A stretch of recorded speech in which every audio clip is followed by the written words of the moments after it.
Hello, everyone. Welcome to the Women Racing to Win. Joe Sanriego here, along with Daniel from Racer, the girls behind the helmet. A lot to talk about, including, of course, the NASCAR dirt race at Bristol. But we'll start with, of course, Mugello, where last week you were live at the track here on the show. Very exciting show. What can you tell us about the past weekend? Oh yeah, hello everyone. Good morning from the US. As you said, Joe, last week I was in Mugello on track. So yeah, it's I'm still missing the track a little bit. I'm already missing it a little bit now. Hopefully I'll be back on track soon. The 12 hour of Mugello, which was the second race of the 24-hour series, a pretty popular endurance series in all around the globe. Actually, they're racing in the Emirates, in Europe, and then the last round of the season will be in Sebring in the US. So definitely an international championship. And it was very entertaining, I would say. Very pleased to have the opportunity to come down to Mugello and see the race with all the drivers live. We had 6 female racing drivers on track last week, starting from Samantha Tan, a Canadian lady. Here she is in the graphic. We definitely encourage everyone to check out and follow their social media pages, because of course Samantha is also very active on social media, posting a lot of interesting stuff. And she is a super nice lady, very entertaining, very kind, super available to speak with us and to record an interview. And we will show an interview that we recorded last week later on. She, of course, is also the owner of her team, Samantha Tan Racing. She's racing with the BMW M4 GT4 car in the GT4 category in the 24-hour series. It's her first international season. Last year, she did the GT4 America by SRO. And she was second in silver class, always in the BMW M4. So she definitely made her a step forward and gone international. And she started the 2021 in great fashion, because she won the 24-hour of Dubai and the non-championship race in Abu Dhabi a week later. And now this last week in Mugello, it was her first race in Europe. And she, together, of course, with Chandler Hall and John Miller, the co-drivers and teammates, they took pole position in GT4 class, and led most of the first part. Of course, the race was divided in two parts: one on Friday, 4 hours on Friday, and then the remaining 8 hours on Saturday. In the first part of the race, they led pretty much, not the whole race, because they had to overcome 2 tire failures, but then they always managed to recover, and they were leading with 20 minutes left on the clock in the first part of the race on Friday. Unfortunately, Samantha had a problem in the final 15 minutes of the Friday first part of the race. She reported some vibrations, some big vibrations on her car. She came back to the pits for an unscheduled pit stop, and the team checked everything, and they said it's probably pickup. So they sent her back on track, and after two corners, the cameras picked up Samantha stopped on track. And everyone was asking themselves what happened to Samantha. And the car was towed back to the pits with a pretty heavily damaged left wheel. And Samantha, the first thing that she told me when just as she was climbing out of the car was, I got hit by a Porsche GT3 car. This is the first thing that she told me. But after the team, of course, there was the whole team surrounding the car. They were checking out everything. There was also the BMW manufacturer assistants that was checking everything out. And they actually discovered that it wasn't a contact, but of course Samantha was going outside of she was exiting the pit straight, and saw a GT3 car passing alongside her, and the car snapped away from her. So the first thing that she thought it was, I've been hit by this car. Actually, the wheel hub exploded.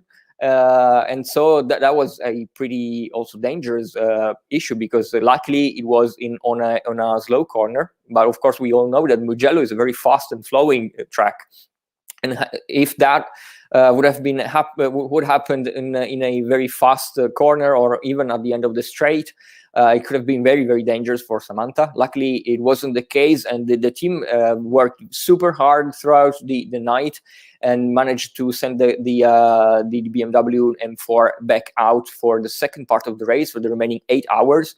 It was still, of course, it's endurance racing, so everything can happen, but they were unfortunately more than 20 laps down the leader in GT4. They still did very well. They had a pretty great second part of the race, and managed to even gain some laps to the leader.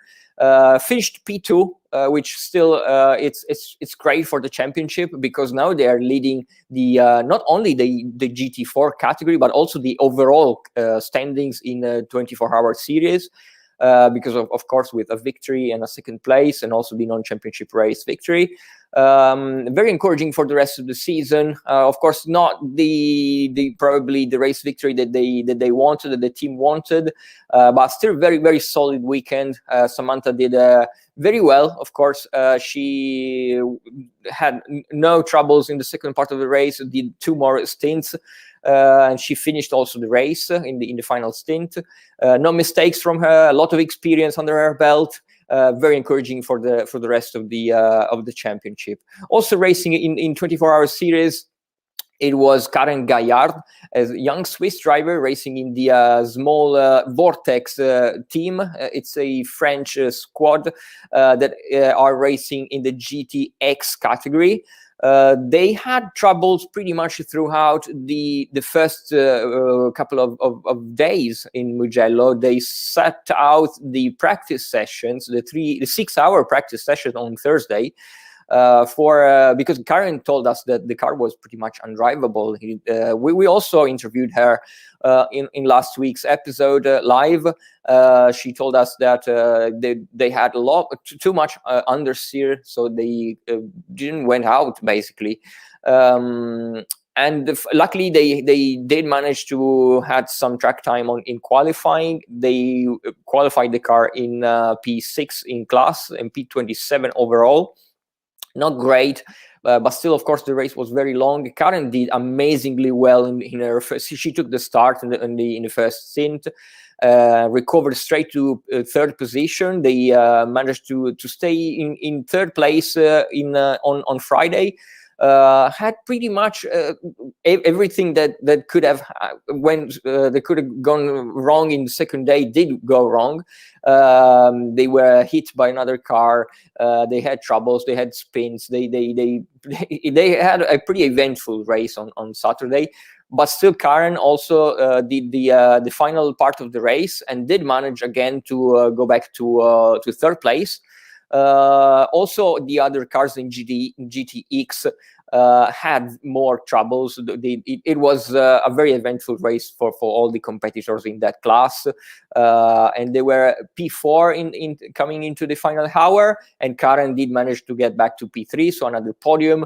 Very good for Karen, and now she is second in the overall 24-hour series. So we have Samantha leading the general classifying and Karen second place. So that's definitely a series that we will be further looking in the next races. We also had more female drivers. We had Van der Sloot, who is a Dutch driver, pretty experienced driver. She was racing in the TCX category. Sandra van der Sloot in the BMW M3. She did pole position in that class, but unfortunately her race was one to forget.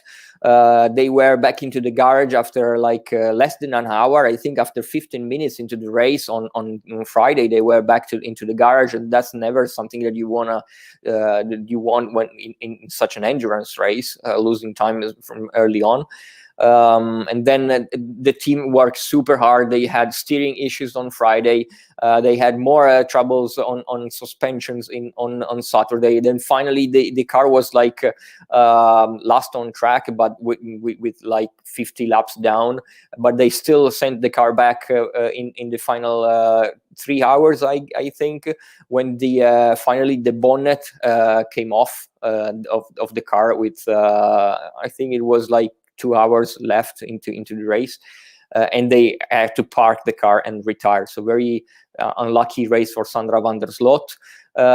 We had also the two sisters of Manuela and Corinna Gostner in GT3M category. There was a very interesting lineup there in the MP Racing Mercedes AMG GT3 with all the Gostner family racing together. There was Corinna, which is racing in the Ferrari Challenge. We had Manuela, who of course probably the most experienced racer in the family. Last year she did the ELMS, the European Le Mans Series, and also finished in the top 10 at Le Mans, at the 24 Hour of Le Mans. So definitely a massively experienced endurance racer. Her brother David and her father Thomas. And we also had the opportunity to speak on the air live last Thursday with Manuela. And we will also speak about Manuela in later on, because of course she's also racing with the Iron Dames in more championships, very important championships this year. They also had quite a challenging race in Mugello last week. Manuela had only a double stint into Saturday. And unluckily for her, during her stint, which was supposed to be the time of the race when they had to recover a little bit, they spent most of that stint into the garage for a front right suspension problem. So not really a great race for them. Manuela told us after the race that as a team, as a lineup, they are not that experienced together. They're not that used to work together in endurance racing, because all of the rest of the family is racing in the Ferrari Challenge, which is sprint races basically. So they're not massively experienced to work together. They're still managing, to work together. But they will be back for the rest of the season. So it's going to be interesting to follow then further. And also we had Jasmine Preissig, a Swiss racer that finished on the podium in the 24 Hour of Dubai in the TCR category, in a very competitive team actually, with the Volkswagen Golf TCR. Unfortunately, Jasmine didn't even had the opportunity to take the start of the race, because on Thursday, as we were reporting from the track, we said that they had a pretty massive shunt. It wasn't Jasmine driving, it was her teammate. And then the team basically understood that the car was not repairable, and they pulled out of the event, unfortunately. It's very unlucky, because of course they are fighting for the title there, but we are pretty sure that from the next round in Paul Ricard, they will be back fighting for podiums. Fighting for podiums, and definitely what an exciting weekend. As you mentioned, we have video of Samantha Tan that you had an opportunity to interview. So here is that video from Mugello last weekend.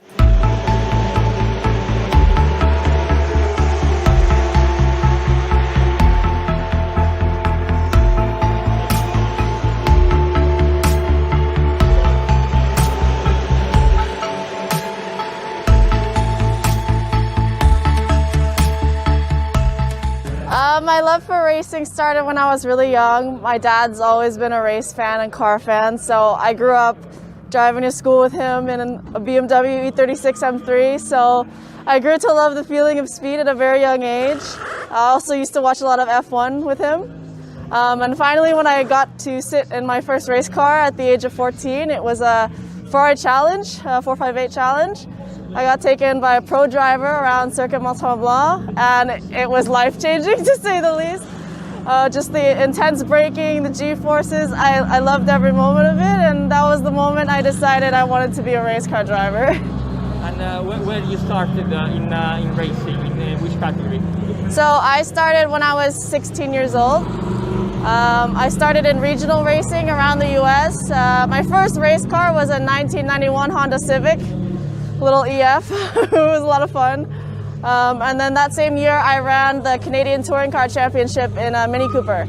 Okay, and then you switched to GT4 machinery recently, is that correct? Yes, so I started racing GT4 in 2018, but we had driven the BMW M235 the year before.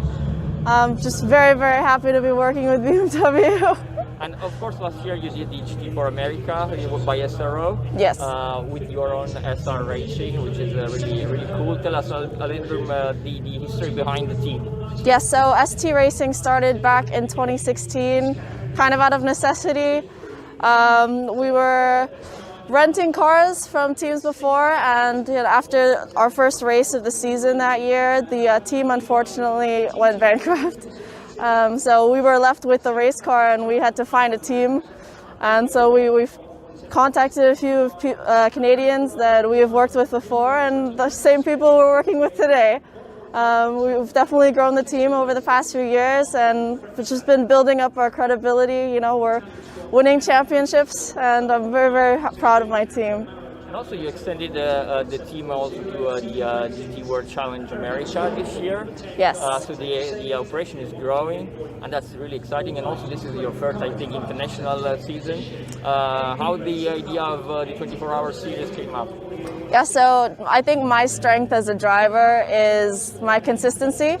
And I think that's very, very important in endurance racing. You know, it's not always about, you know, being the fastest out there. It's about preserving the car. It's about the consistency. So we started to move towards endurance racing, also because my ultimate goal is to be Le Mans, to be the first Asian woman to win Le Mans. So starting to do more endurance racing, and yes, this is my first international series ever. I've only raced in the US and Canada, so you know, starting off the year with 2 wins is a dream. It's surreal, and I'm very, very proud to be here.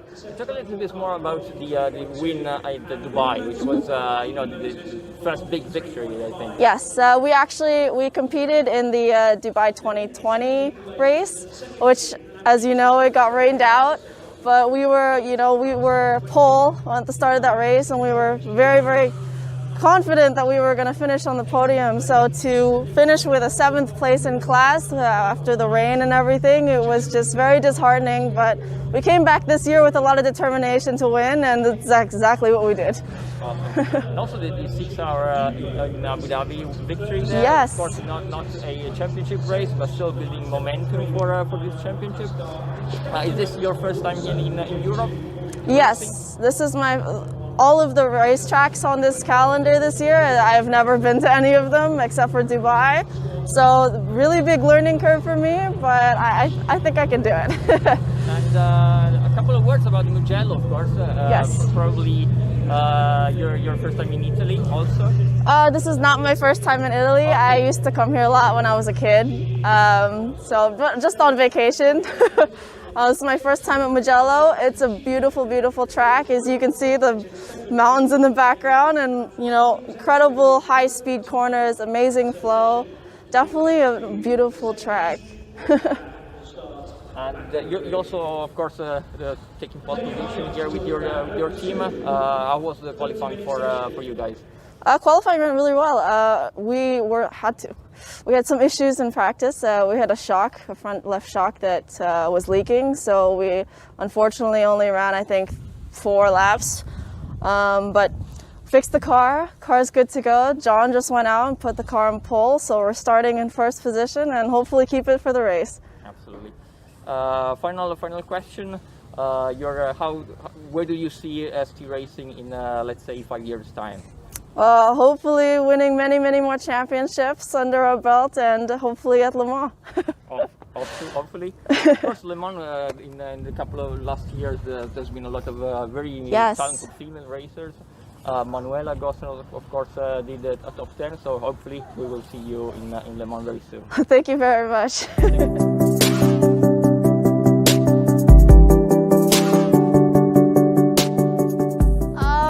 Overall, I had a really great last stint. Had my fastest time of the weekend. Finally felt comfortable with the track. Was just, trying to get those last laps in. We were unfortunately 23 laps down from first place, but came home with a second place today. Still on the podium, still first in the championship points. So overall, pretty solid weekend.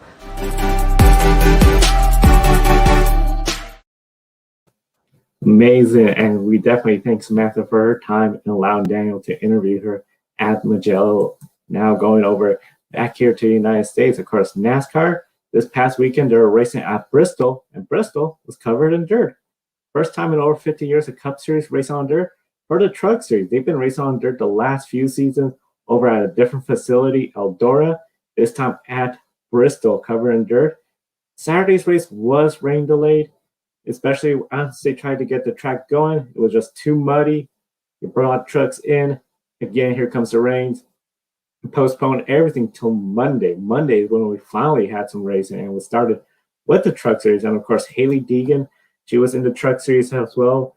Started 22nd. A lot of people anticipated seeing her a little bit more towards the front. She has experience racing dirt. Her family, of course, a lot of dirt racing experience as well. It just didn't seem to really be working out. Of course, we saw a lot of Cup Series drivers use the Truck Series race to gain time on the track, such as Martin Truex Jr., who hadn't done a Truck Series race in such a long time. Being out there, he got the win. Hailie Deegan came home 19th place. That was a gain of 3 positions from where she started over in 22nd. And overall, she had an eventful race. Of course, just about every driver had an eventful race. All that dirt. We saw the track was a lot more with less rubber, so we didn't have some of the issues which we saw later on in the Cup Series. Jennifer Jo Cobb, she was also in the race. She finished 33rd. She still gained 2 positions, of course, with no qualifying and some of the poor results lately. Been starting further and further in the back, so that just makes it harder and harder if you're starting towards the back to get up towards the front. And especially at the dirt race, one of the big things we heard a lot of people talk about, this was very similar to the old Bristol. I was referring to prior to 2007 Bristol with the banking and the corners. It was just a one-groove track. The only way you could really make a pass was bumping the car ahead of you out of the way. We saw a lot of beating and banging. A lot of folks calling this the old Bristol. It just so happened to be under dirt condition. But of course, if you're starting towards the back, that's a lot of vehicles you had to try to bump your way towards the front. Still to gain some positions, not exactly to finish Jennifer Jo Cobb on or Hailie Deegan, but still, this is the first time the Truck Series and of course the Cup Series visited Bristol in the dirt. They have another dirt race over at Knoxville later this year. This weekend, the NASCAR entire Premier Series, Cup, Xfinity, and Trucks all have the Eastern weekend off, so there'll be no racing in the United States. But we still had some other racing going around across the United States, especially Formula 4, the US. Yes, exactly. The Formula 4 US Championship started in the 2021 championship in Road Atlanta. We had 3 drivers scheduled to take part in this series, which is very interesting. And also, of course, this year we had pretty much a big field there, like over 30 cars. So we had Juju, the highly anticipated Japanese driver Juju Noda, Emily Lynn Scott, and Chloe Chambers. All 3 of them are very interesting and definitely worth it to follow. Juju, we talked about her a little bit last year because she made her international debut in Denmark, because of course the Danish Formula 4 Championship was the only one in Europe allowing under 14 drivers of age to take part in the series. super young driver. It is said that Juju has a lot of experience in Japan. She started driving the Formula 4 car at the age of 8, and at the age of 12, her father Hideki, who is also, of course, a former Formula 1 and IndyCar driver, is said to have put Juju in a Formula 3 car. So a lot of mileage already for Juju, but still she is not massively experienced in a racing environment. So it was her first racing season last year in Denmark. Won her very first race.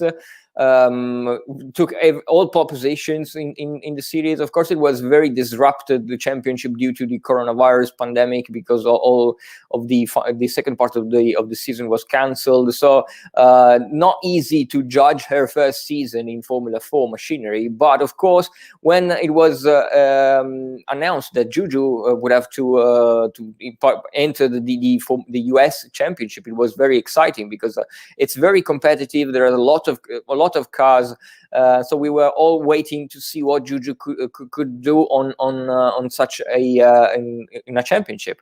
Also, Emily Linscott, a British driver, she is mentored by IndyCar racer Pippa Mann. She went back to the US last year in the middle of the pandemic. She had a lot of troubles to cross the border, of course. But she did manage to reach the US. She was away from her family for a long time. We have to remember that she's 16 now. She's 17. But yeah, it was still very much a teenager that was traveling around the world in the middle of a pandemic on her own. So not an easy season for her last year. She did the Lucas Oil School of Racing Championship. Did pretty well last year. And also, of course, we have Chloe Chambers, who is a very young teenager from the US, and she also can count on some very impressive names as her coaches. She has Al Unser and another important female racer in Sarah Fisher coaching her. So another name to watch. And Chloe did pretty okay in qualifying. She was P13, so very well. Even though the weekend was tricky weather conditions, the track was wet in the first 2 days. We had a red flag in qualifying, and there was bad timing for Emily. There was only P23 due to the red flag. So Chloe started the first race in P13, and Emily Linscott in P23. But the big mystery was around Juju Noda, because Juju had topped both the free practice sessions. She was P1 in both of them, and even by a pretty large margin. And we were all looking forward to see her in races, but Juju Noda did not take part in the qualifying session, and everyone was starting to question what happened to Juju Noda and her Noda racing team. Thing is, nobody knows. The team put out a press release, and we will actually try to read from the press release of Noda Racing.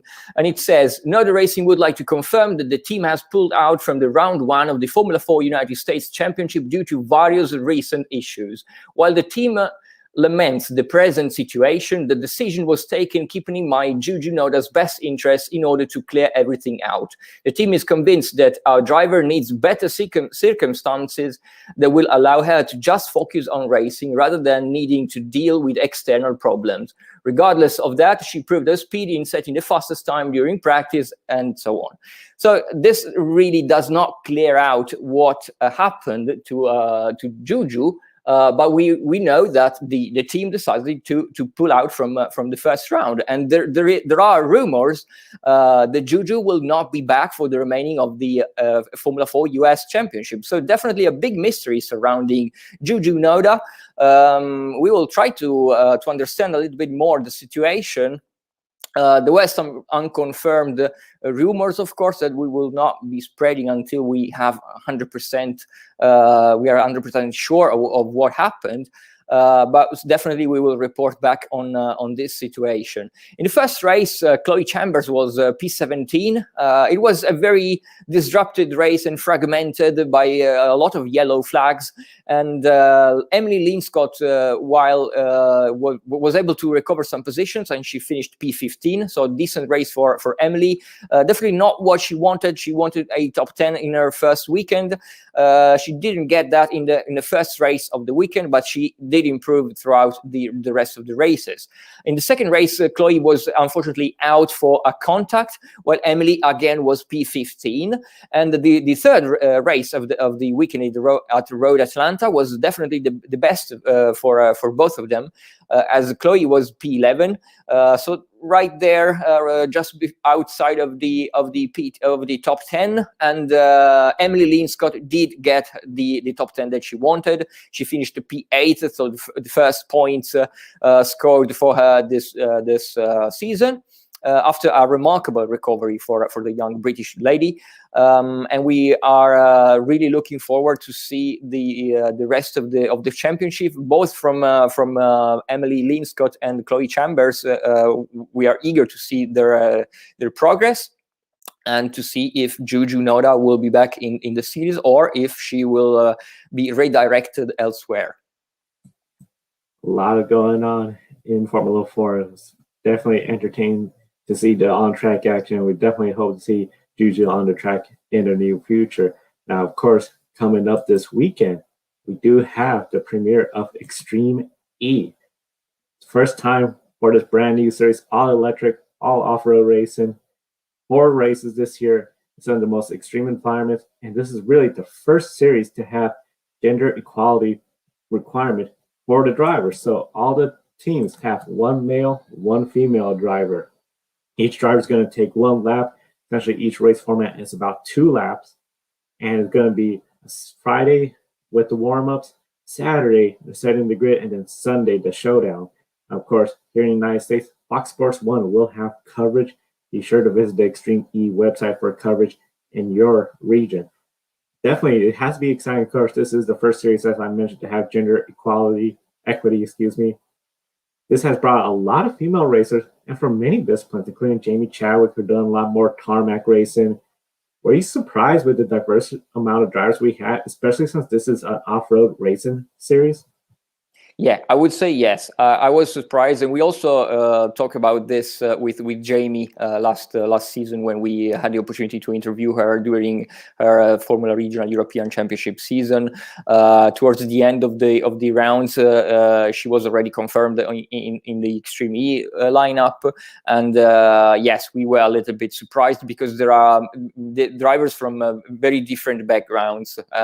We have like rally superstars like Sebastian Loeb, drivers like him with massive rallying experience. Then we have some drivers with rallycross experience, which personally I think they will be the best fit for this championship, because of course they are racing. It's a circuit. It's not a stage like rally. It's still a circuit, but it's off-road, and they are racing all together. So it is a little bit more like rallycross, and I do think that the rallycross drivers will be a little bit advantaged at least towards the beginning of the season.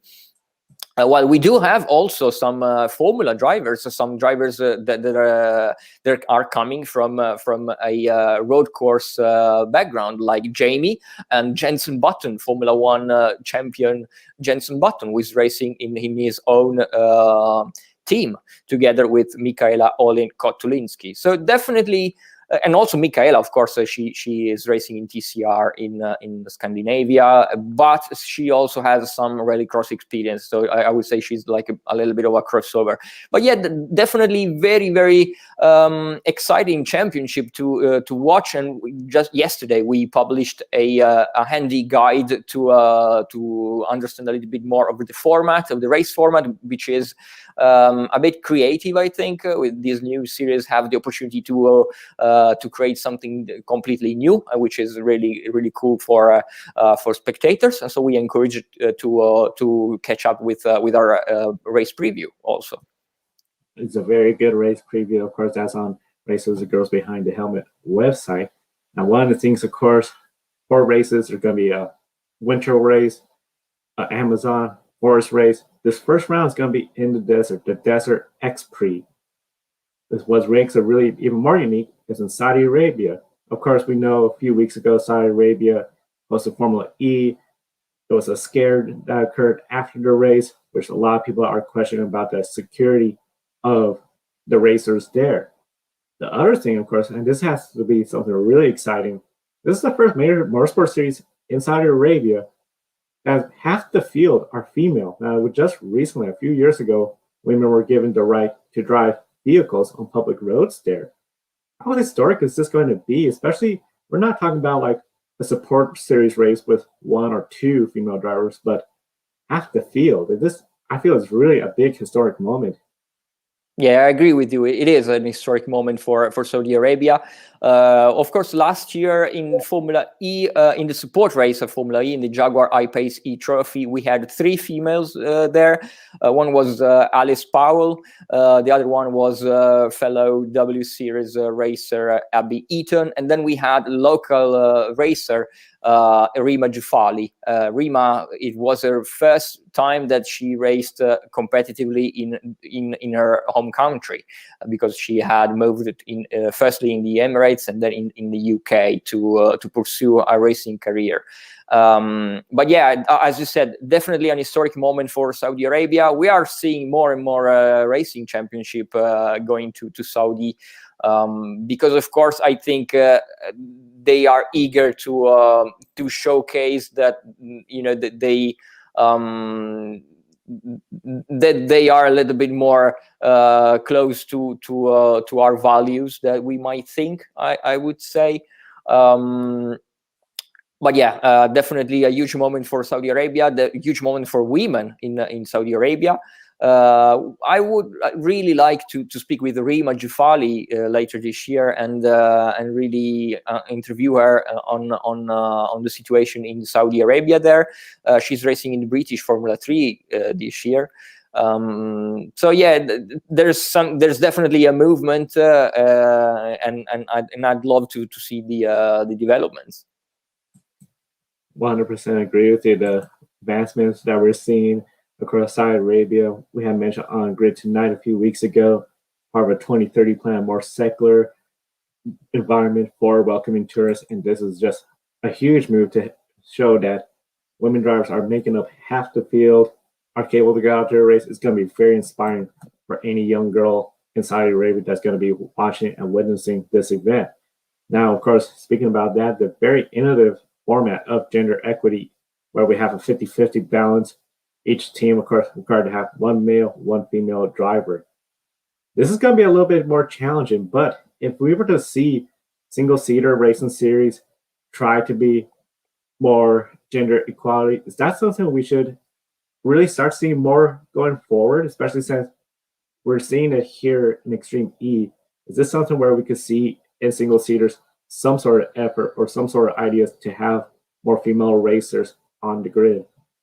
Well, I think that's the goal, you know. I don't think there should be, but this is personal opinion, of course. I don't think there should be like an imposed quota, but I think we should get there to a point where the best the drivers, the more talented drivers, being male or female, get on the grid, and hopefully we will get like a 50% male grid and a 50% female grid in most of the championships, in Formula 1, in Formula 2, in NASCAR, in sports car, in WEC, and in IndyCar, for example, you know, because of course when it's a numerical, there are many factors. It would be a little bit too complex to you know to speak about every factor right here, but among the factors, there's also the numerical one,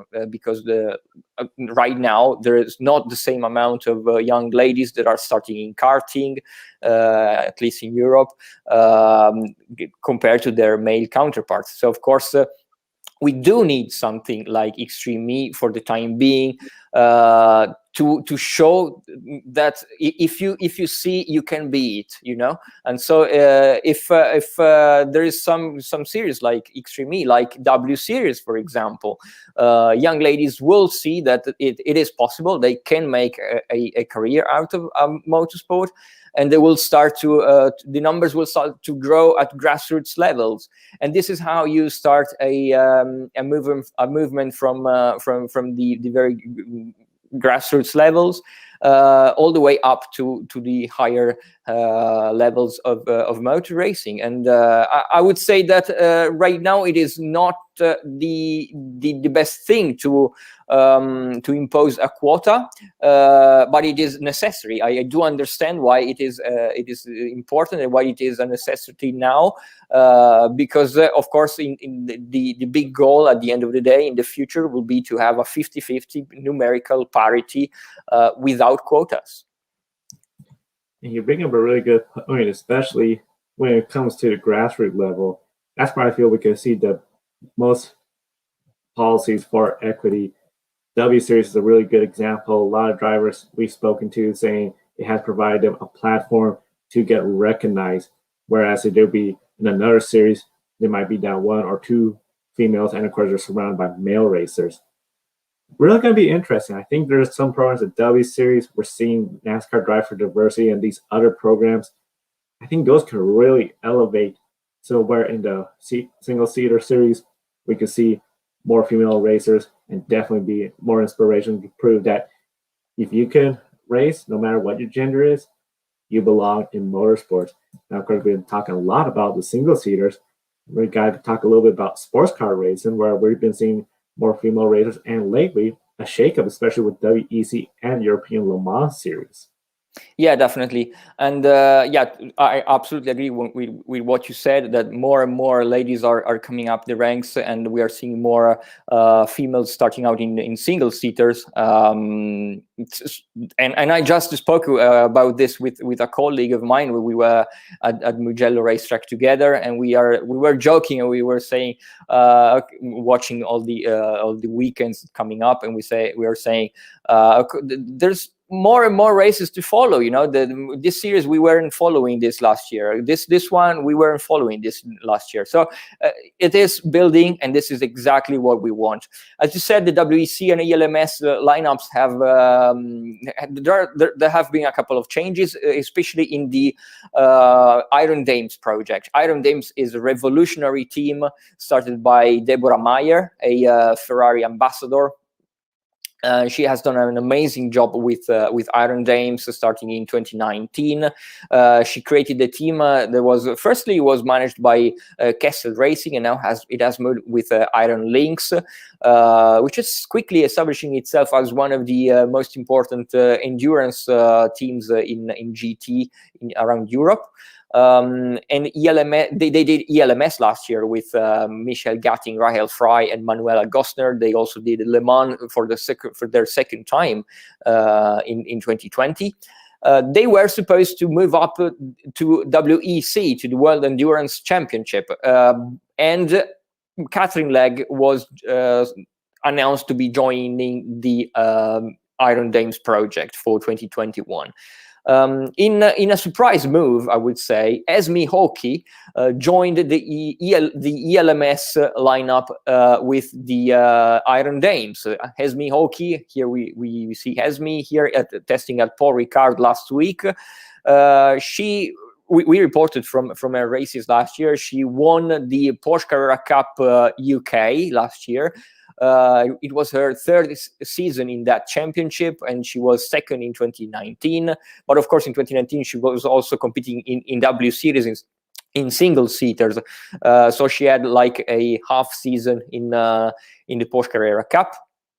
And in 2020, she did win the series in quite dominant fashion, I would say. And so I'm very happy for Hasmi that she can move up and step up to ELMS, European Le Mans Series, together with the all-female team Iron Dames. And she will be racing together with Michelle Gatting and Rahel Fry. This is a little bit of a news because Catherine Legge was moved up to WEC, while Michelle Gatting, that was initially supposed to be racing in WEC, will remain in the European Le Mans Series. So, and also there is the young French racer Dorian Pin, who is joining the Iron Dames project. This is also news that came out yesterday. Dorian also tested the car at Mugello a couple of weeks ago, and then last week she was testing at Paul Ricard. She also, we reported from Dorian because she was one of the 4 finalists of the FIA Girls on Track program, the program that brought Maya Weog to the Ferrari Driver Academy in Formula 4. And also, as we heard from Manuela Gosner herself last week, Maya has joined Iron Dames for her first season in single seaters. She will be racing with Iron Dames in the Italian Formula 4 Championship.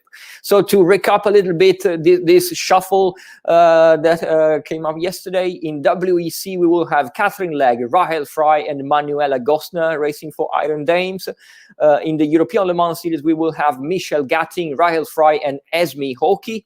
In the Michelin Le Mans Cup, we will have Manuela Gosner racing with Dorian Pin. And this is a very interesting couple because, of course, Dorian is very young. She's 16 and coming from karting, while Manuela is very experienced in endurance. So that's going to be very exciting for Dorian to learn from someone like Manuela. And then we will have one car operation for Iron Dames also in the Ferrari Challenge with Michelle Gatting. Coming back to the Ferrari Challenge, she did only 2 races last year, one in Mugello and one in Imola, and she won the race in Mugello and she was second in Imola. So definitely someone to watch. The season is expected to start in 2 weeks' time in Monza, and hopefully, fingers crossed, we will be there on track to follow their races. A lot of exciting development there. Very exciting, and of course, we encourage everyone to subscribe to the Grid Network for hopefully some live at the track action. Of course, you can check last week's episode, our first time at the track. Very excited. And speaking about at the track, we got a lot of upcoming racers, starting with Super Formula's Tatiana Calderon. She is back again in the Super Formula season. This is her second season there. Last year, she participated, missed a few races due to some travel restrictions, especially after participating in the 24 Hours of Le Mans. This year, going to be there with everything, especially with the pandemic, travel restrictions hopefully letting up. There'll be no issues going forward for her. And of course, we also have Super Formula Light, where we have another familiar face racing there as well. Yes, Miki Koyama, the W Series racer from Japan, will be racing Super Formula Lights. The Super Formula Lights is it was rebranded like this last year. It was previously to that, it was the All Japan Formula 3 Championship, which is a very popular series in Japan. It has brought to fame some very important drivers, like I would say Michael Schumacher went to racing in Japan in Formula 3. Also Adrian Sutil and more Formula 1 drivers, like also Eddie Irvine, I think, and Alan McNish, for example. Drivers like them were coming from the Japanese Formula 3 Championship. And this, from last year, it has been rebranded Super Formula Lights because, of course, it is now part of the Super Formula Weekend as a support series. They are racing with the Dallara Formula 3 car, not the same one that is used in the FIA International Formula 3 Championship, but the Dallara regional cars, which is pretty much on par with the Tattoos Formula 3 car that we are seeing in W Series, in Formula 3 Regional European Championship, and also in the Formula 3 Asian Championship. It is a little bit lighter than the Tattoos chassis, so a little bit faster faster than the Tattoos one, but I think it's going to be a very. So far, Miki has been confirmed only for the inaugural round at Fuji, and I think Miki will be there to prepare for her upcoming W Series season. Really exciting to see Miki back on track and among one of the few W Series racers that will have the opportunity to race prior to the start of the W Series Championship. And speaking about the Dallara Formula 3 car, it's the same car that is used in the Euro Formula Open Championship in Europe. And it is a news from yesterday that Hungarian former W Series racer Vivian Ketzeli will be racing in the Euro Formula Open Championship. She has not qualified for the upcoming W Series Championship because she was a reserve driver in the 2019 championship in W Series. But the reserve drivers, who were Vivian Ketzeli and Sarah Bovi, were allowed to drive in the free practice sessions, and Vivian really impressed in her practice performances, and the series organization gave her the opportunity to start in 5 out of the 7 races in 2019, and she did pretty well and also took brought home a point. So I'm very glad that Vivian did find another full-time seat, and we will be seeing her racing a Euro Formula Open Championship this year. Very exciting stuff. I know we got a lot of racing coming up this weekend, and we encourage all our viewers to be sure to visit the website, especially on the calendar page, where you can see all the upcoming racers that are going to be participating this weekend. And here is a look at the website right there. So be sure to visit Racers Behind the Helmet, and then you can just simply scroll down and see all the racing going on this upcoming weekend. A little less racing compared to other weekends, especially here in the United States, was the Easter holiday weekend. But definitely encourage everyone to visit the website. We're just about out of time. We thank everyone for tuning in and watching our program. Be sure to like, subscribe, and comment, especially if you know of a local female racer. We'll love to highlight them at some point in a future episode. And definitely we thank everyone for their support, especially we got another new subscriber this weekend and more followers on Twitter as well. For Daniel at Racers, the Girls Behind the Helmet, I'm Joe Samaniego. Have a wonderful day. We'll see you next time. Joe Samaniego here. Want to invite you to go check out Poblis. Poblis is a dog clothing and accessory company based in Austria. 10% of each of your purchases goes to helping dogs in need, whether it's homeless, sick, or ill dogs. This is one of the reasons why we support it. Kiska here is a rescue dog from rural Alaska and our grid office dog. We care about our furry buddies, and we know you do as well. Definitely check out pawbliss.com. There's a link on the video description, and by clicking on that link, you get a 10% discount on your purchase as well.